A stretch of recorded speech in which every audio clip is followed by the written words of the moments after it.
Hello friends, welcome to daily weather update চ্যানেলে আপনাদের সকলকে স্বাগত। আজ 7ই জুলাই এবং রাতের দিকে ভিডিও শ্যুট করছি। এই মুহূর্তে কি আপডেট উঠে আসছে আবহাওয়ার সমস্ত আপডেট নিয়ে কিন্তু চলে এসেছি অলরেডি। আজকে কিন্তু যে গোটা দক্ষিণবঙ্গ জুড়ে মেঘলা আকাশ ছিল এবং গুঁড়ি গুঁড়ি বৃষ্টিপাত দেখা গেছে, আজ সেরকম বৃষ্টিপাত দেখা যায়নি। তবে যে গত দুদিন কোথাও কোথাও কিন্তু ভারী অতি ভারী বৃষ্টিও দেখা গেছে, যেখানে যেমন মেঘ গেছে নিম্নচাপের এবং উপকূলের দিকের মেনলি জেলায় দক্ষিণবঙ্গে সেখানে বেশি প্রভাব পড়েছে। এছাড়াও কলকাতা, হাওড়া, হুগলিতেও কিন্তু ভালো রকমই প্রভাব পড়েছে এবং যেখান দিয়ে যেমন মেঘ গেছে তার উপর যে সেই অনুযায়ী সেই সব জায়গাগুলোয় বৃষ্টিপাত হয়েছে। সব জায়গায় হয়তো অতটাও টানা বৃষ্টি হয়নি, গ্যাপে গ্যাপে বৃষ্টি হয়েছে বা কিছু কিছু জায়গায় যে হালকা টানাও বৃষ্টি হয়েছে, সেটা যেটা বললাম মেঘের উপর নির্ভর ছিল। মেঘ যেখান দিয়ে যেমন গেছে সেই অনুযায়ী কিন্তু বৃষ্টিপাত হয়েছে। এবং যে নিম্নচাপটি সেটি কিন্তু উড়িষ্যা উপকূল দিয়ে ক্রস করে এবং উড়িষ্যাতেই এর ব্যাপক প্রভাবটা সব থেকে বেশি পড়েছে এবং ব্যাপক সেখানে কিন্তু যে বৃষ্টিপাত হয়েছে। এছাড়াও যে ছত্তিশগড়ের দিকে এবং মধ্য ভারতে সেখানেও কিন্তু ব্যাপক যে বৃষ্টিপাত দেখা গেছে। এখন নিম্নচাপটা যে মধ্য ভারতের কাছাকাছি কিন্তু অবস্থান করছে, যার প্রভাবে সেখানে তো মধ্য ভারত জুড়ে বৃষ্টিপাত চলছে। উত্তরপ্রদেশের দিকে বৃষ্টিপাত আমরা দেখতে পাচ্ছি, রাজস্থানের দিকে বৃষ্টিপাত, হিমাচল প্রদেশের দিকে, দিল্লির দিকে ভালো রকম কিন্তু বৃষ্টিপাত দেখা যাচ্ছে। এছাড়াও যে মুম্বাই উপকূলের কাছাকাছি একটা যে ঘূর্ণাবর্ত, তার প্রভাবে ব্যাপক বৃষ্টিপাত হয়েছে মুম্বাই জুড়ে। এছাড়াও গুজরাটের দিকেও বৃষ্টিপাত হয়েছে, যার ফলে মুম্বাইয়ে অবশ্যই জলমগ্ন কিন্তু পরিস্থিতি কিন্তু তৈরি হয়েছে বলা চলে। ব্যাপক জলমগ্ন পরিস্থিতি এবং ব্যাপক বৃষ্টিপাত কিন্তু মুম্বাই জুড়ে হয়েছে।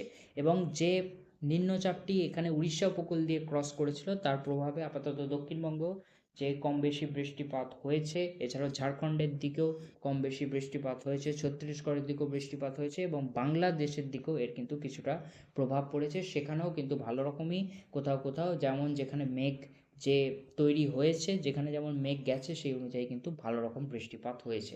এবার চলে আসি একেবারে রেন থান্ডার মোডে। আগামী 12ই জুলাই অবধি কি আপডেট আছে সমস্তটা আপনাদের দেখিয়ে দিই। তবে জুলাইয়ের মাঝামাঝি আবারও একটি নিম্নচাপ কিন্তু বঙ্গোপসাগরে উঠতে পারে। সেক্ষেত্রে আবারও দক্ষিণবঙ্গে এবং উড়িষ্যায় কিন্তু ব্যাপক বৃষ্টিপাত হতেও পারে। সো সেটা নির্ভর করবে নিম্নচাপের শক্তির উপর, সেটা পরবর্তী আপডেটে আমি জানানোর চেষ্টা করব।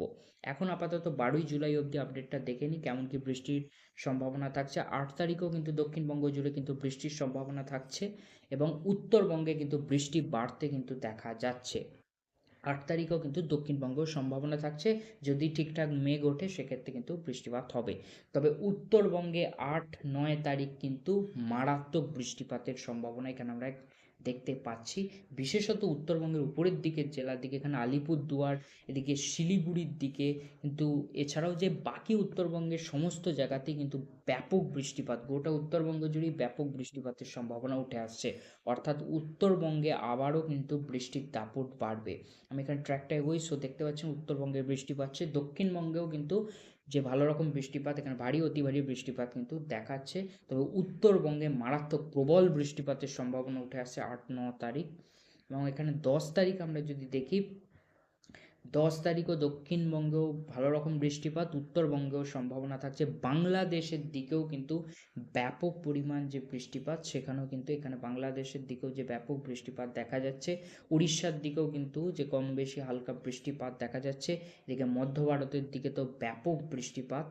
সো মধ্য ভারত, এছাড়াও যে উত্তরপ্রদেশের দিকেও কিন্তু ব্যাপক পরিমাণ কিন্তু বৃষ্টিপাত আমরা এখানে দেখতে পাচ্ছি। 11 তারিখ যদি দক্ষিণবঙ্গে বলি, 11 তারিখেও কিন্তু উত্তরবঙ্গ থেকে দক্ষিণবঙ্গ সম্ভাবনা থাকছে, তবে উত্তরবঙ্গে বৃষ্টির চান্সেস বাড়ছে। প্রচণ্ড বৃষ্টির যে পরিমাণ, অর্থাৎ ভারী অতি ভারী বৃষ্টির সম্ভাবনা উত্তরবঙ্গ জুড়ে উঠে আসছে। 12 তারিখেও তাই সম্ভাবনা। অর্থাৎ আপাতত উত্তর থেকে দক্ষিণবঙ্গ বৃষ্টি থেকে আপাতত স্বস্তি নেই, তবে দক্ষিণবঙ্গে কিছুটা হলেও বৃষ্টির পরিমাণ কমবে, তবে উত্তরবঙ্গে আবারও বাড়বে বৃষ্টির পরিমাণ, যার প্রভাবে উত্তরবঙ্গে যে বলা চলে যে একটা আবারও ব্যাপক যে প্রবল বৃষ্টিপাত সেটা কিন্তু ধেয়ে আসছে। সো ফ্রেন্ডস, এই ছিল আপডেট, যেটুকু আপডেট ছিল আপনাদের জানালাম। এবং যে জুলাইয়ের মাঝামাঝি একটা কিন্তু নিম্নচাপের পরিস্থিতি তৈরি হতে পারে, সেটা এবার পরবর্তীতে আরও যত সময় এগোবে এখন সেটা যে দেরি রয়েছে কিছুটা। সো এত তাড়াতাড়ি বলা সম্ভব নয় যে কেমন যে নিম্নচাপ, তবে একটা সম্ভাবনা উঠে আসছে নিম্নচাপ ওঠার। তো কতটা শক্তিশালী হবে এবং কোথা দিয়ে সেটা ক্রস করবে, কেমন প্রভাব পড়বে দক্ষিণবঙ্গে, সেটা এখন বলা সম্ভব নয়। সেটা আরও সময় এগোনোর সাথে সাথে কিন্তু বলা যাবে। তবে একটা সম্ভাবনা কিন্তু জুলাইয়ের মাঝামাঝি উঠে আসছে ফের নিম্নচাপের। সো ফ্রেন্ডস, এই ছিল আপডেট। যেটুকু আপডেট ছিল আপনাদের কিন্তু জানালাম। আশা করছি ভিডিওটা পছন্দ হয়ে থাকবে। ভিডিওটা পছন্দ হলে লাইক করতে ভুলবেন, চ্যানেলটিকে সাবস্ক্রাইব করে রাখতে ভুলবেন না এরকম লেটেস্ট আপডেট পাওয়ার জন্য। দেখা হচ্ছে পরবর্তী ভিডিওতে। এখন মতো আসি, বাই বাই।